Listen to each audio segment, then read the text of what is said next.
Good afternoon. This is All India Radio. I am Valsa Williams with the Midday News.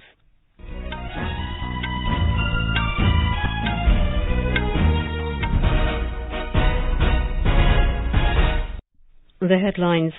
Election Commission announces polling schedule for Gujarat Assembly elections, voting in two phases on 1st and 5th December, counting on 8th. Voting underway for by-polls to 7 Assembly constituencies in 6 states. Prime Minister Narendra Modi says the time has come for a decisive fight against corruption. Supreme Court affirms death penalty to Lashkar-e-Taiba terrorist Mohammad Arif in the Red Fort attack case. In T20 Cricket World Cup match underway between Pakistan and South Africa at Sydney. And in Asian Boxing Championship, Savita and Kapil Pokhariya to be in action in the round of 16 at Amman today.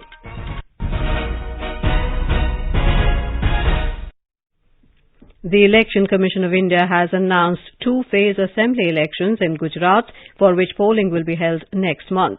The first phase of elections for 89 assembly seats will be held on the 1st of December, while the second phase for 93 seats will take place on the 5th of December. Counting of votes will take place on the 8th of December. With the announcement of the election schedule, Model Code of Conduct has come into effect immediately. Chief Election Commissioner Rajiv Kumar announced the poll schedule of the assembly elections in Gujarat at a press conference in New Delhi. He said notification for the first phase of elections to the 182-member assembly will be issued on the 5th of this month. The date of issue of notification would be for the first phase 5th of November and for the second phase 10th of November. For making nominations, it would be 14th November for phase 1 and 17th November for phase 2. For scrutiny of nominations, it would be November 15th and 18th respectively. Withdrawal would be November 17th and 21, and date of poll would be 1st and 5th, with the date of counting to coincide with Himachal Pradesh on 8th of December. And the entire process would be completed on 10th of December. The CEC also informed about the facilities to be provided during the polling. सभी polling stations पर assured minimum facility like drinking water, waiting area, electricity, ramps, toilets would be provided. No polling station would be on the first floor, they will all be on the ground. And we are this time deputing one additional special observer for accessibility and inclusion. We want to get report, we want to see that our polling stations are truly for women, from old age, for PWDs, for TGs, and the entire process is also inclusive. So उसके लिए हमने एक special observer Himachal और गुजरात दोनों में अभी depute किए हैं.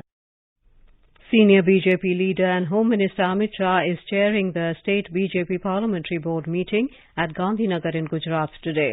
The three-day meeting is being held to finalize the names of BJP candidates for the upcoming assembly elections. Our correspondent reports today the board is finalizing candidates for 47 assembly seats in 13 districts. The suggested names will be placed before the Central Parliamentary Board for final approval. Chief Minister Bhupendra Patel, State BJP President C.R. Patil and members of the State Parliamentary Board are attending the meeting. Polling is underway for the by-election to 7 assembly constituencies spread over 6 states. The polling started at 7 in the morning and will end at 6 p.m. The constituencies are Andheri East in Maharashtra, Mokama and Gopalganj in Bihar, Adampur in Haryana, Munugod in Telangana, Gola Gokarnanath in Uttar Pradesh and Dhamnagar in Odisha. The counting will be held on Sunday. In Maharashtra, 9.72% voting was recorded till 11 a.m. at Andheri East Assembly seat. Rutuja Latke, the wife of late Shiv Sena MLA Ramesh Latke, belonging to the Uddhav Thackeray faction of Shiv Sena, is contesting on the seat. BJP has withdrawn from the race. At the two assembly seats of Mokama and Gopalganj in Bihar, peaceful polling is underway. 6 candidates are in the fray for Mokama seat, while 9 are contesting on Gopalganj seat. Mokama seat fell vacant after the disqualification of RJD MLA Anand Singh, who was convicted in an Arms Act case. By-election in Gopalganj was necessitated due to the death of sitting BJP MLA Subhash Singh. In Telangana, 48.45% polling was recorded in Munugod Assembly constituency by 1 p.m. Chief Electoral Officer Vikas Raj informed that polling was peaceful. He informed media in Hyderabad that at 5 places EVMs and VVPATs were replaced because of technical snags. When polling began, a total 47 candidates are in the fray. Polling for assembly elections in Himachal Pradesh will be held on the 12th of this month for all 68 seats. Results will be announced on the 8th of December along with Gujarat assembly election results. In the last 3 decades, BJP and Congress have been in power alternately in the state, but this time the electoral contest is likely to be triangular as the Aam Aadmi Party is also in the fray along with the two parties. Our correspondent has filed a profile of Siraj constituency located in Mandi district. Leaders of all three parties are busy campaigning. Siraj in Mandi district is an unreserved seat. Total number of voters in this constituency is 84,315. Siraj has been a stronghold of Chief Minister Jairam Thakur, who has been elected from the seat for the last 5 times. This time the party has fielded him again. The seat came into existence after delimitation in 2008. Earlier it was known as Chachior. Moti Ram was the last leader from the Congress to win the seat. The party has fielded Chetram this time, while Geeta Nand is the Aam Aadmi Party candidate. BSP, CPM and an independent are also trying their luck for the first time in this election. With Sanjeev Sundarya's report from Shimla, Aarti Rana, AIR News. Prime Minister Narendra Modi has said the time has come for a decisive fight against corruption. He termed corruption as an evil and the country must stay away from it. The Prime Minister was addressing a program marking Vigilance Awareness Week of the Central Vigilance Commission, CVC, in New Delhi today. Referring to his clarion call from the ramparts of Red Fort for a decisive battle against corruption, the Prime Minister termed lack of amenities and unnecessary pressure from the government as the two key reasons for corruption and hindering people's progress. The Prime Minister remarked that the government is trying to change this system of scarcity and pressure for the last 8 years.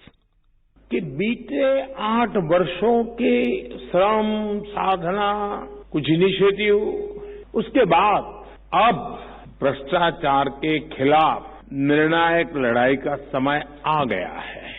इस संदेश को समझते हुए इस मार्ग पर चलते हुए हम विकसित भारत की तरफ तेजी से जा पाएंगे। Mr. Modi said the 3 ways adopted to achieve this are advancement in technology, taking basic services to the saturation level, and finally heading towards Atmanirbharta.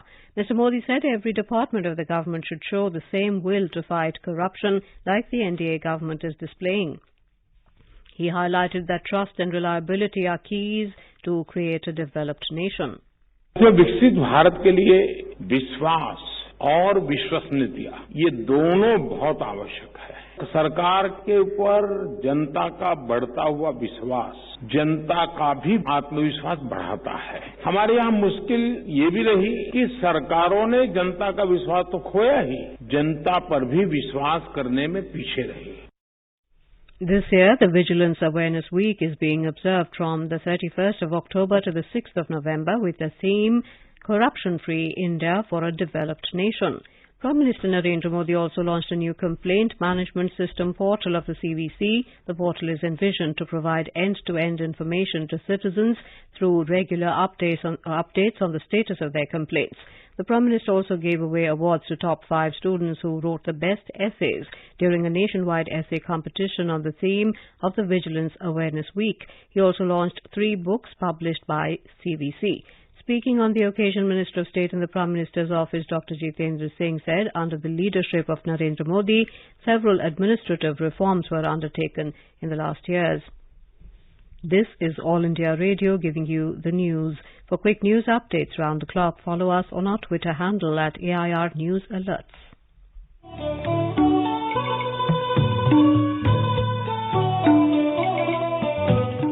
You are listening to our program Northeast Diary, bringing you enchanting stories from the northeastern part of India. This program is broadcast every Thursday and Sunday at 5:30 p.m. on FM Gold and on our app News on AIR. We look forward to you walking this journey with us twice a week, every week.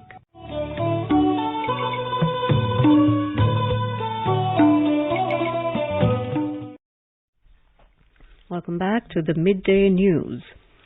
The Supreme Court today affirmed the death penalty awarded to Lashkar-e-Taiba militant Muhammad Arif for the 2000 Red Fort attack case. 3 persons, including 2 army officers, were killed in the incident. Dismissing the review petition, a bench comprising Chief Justice U. Lalit and Justice Bela M. Trivedi observed that the court has accepted the prayers that electronic records must be eschewed from consideration. The bench said, having regard to the entirety of the matter, his guilt is proven, hence the review petition is rejected.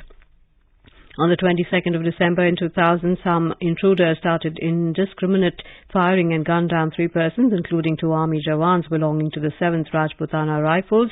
Muhammad Arif, admittedly a Pakistani national, was arrested on the 25th of December 2000 in the case and awarded a death sentence by a trial court. Later, his death sentence was confirmed by the Delhi High Court. The Supreme Court today dismissed a petition seeking to change the name of the Bombay High Court as Maharashtra High Court. A bench comprising Justices Aniruddha Bose and Vikram Nath dismissed the petition after noting that it is a matter to be decided by Parliament. The bench said it cannot interfere with the parliamentary procedure. President Draupadi Murmu reached Mizoram's capital Aizawl today on a 2-day visit to the state. This will be her maiden visit to the state after taking charge as president. Ms. Murmu will be the chief guest at the 17th convocation of the Mizoram University at Aizawl. She will also inaugurate and lay the foundation stone of some projects of the state and central governments. Tomorrow, the President will address the members of the Mizoram Legislative Assembly at Aizawl. Earlier today, the President visited the historic Kohima World War II cemetery in Nagaland and paid homage to brave soldiers who made the supreme sacrifice while defending the nation. She also visited Kigwema, a traditional village as well as one of the oldest villages of the Angami tribe. She visited an exhibition stall wherein a demonstration of traditional weaving and produces of self-help groups were displayed. The President also interacted with members of village council and self-help groups. The Maharashtra unit of the ruling BJP held a core committee meeting at the party headquarters in Mumbai yesterday. Deputy Chief Minister Devendra Fadnavis, State Party in charge C.T. Ravi and State Ministers among others were present in the meeting. Mr. Fadnavis informed this in a tweet. Speaking to media after the meeting, BJP State President Chandrasekhar Bawankule said the party would fight all elections with the Chief Minister Eknath Shinde-led faction of the Shiv Sena. He expressed confidence that the BJP-Shiv Sena coalition would win more than 200 seats in the elections. In the Asian Boxing Championship at Amman in Jordan, Indian boxers Savita in 50 kg category and Kapil Pokhariya in 86 kg category will be in action today in the round of 16. Yesterday, Mohammad Husamuddin and Lakshya Chahar advanced to the quarterfinals.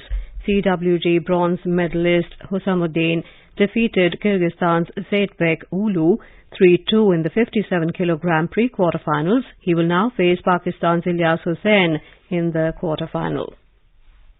In the T20 Cricket World Cup, Pakistan were 50 for 4 in 8 overs against South Africa at Sydney Cricket Ground when reports last came in. Pakistan won the toss and elected to bat. Pakistan made a forced change as Mohammad Haris, who was added to the squad yesterday, replaced injured Fakhar Zaman. South Africa, on the other hand, made 2 alterations as Heinrich Klaasen and Tabriz Shamsi came in for David Miller and Keshav Maharaj. The Sensex and the Nifty logged modest losses in the afternoon trade. Both indices fell amid negative cues from global share markets. And now, before we end the bulletin, the headlines once again. Election Commission announces polling schedule for Gujarat Assembly elections. Voting in 2 phases on 1st and 5th December, counting on 8th. Voting underway for by-polls to 7 Assembly constituencies in 6 states. Prime Minister Narendra Modi says the time has come for a decisive fight against corruption. Supreme Court affirms death penalty to Lashkar-e-Taiba terrorist Muhammad Arif in the Red Fort attack case. In T20 Cricket World Cup match underway between Pakistan and South Africa at Sydney, and in Asian Boxing Championship, Savita and Kapil Pokhariya to be in action in the round of 16 at Amman today. And with that, we end the midday news.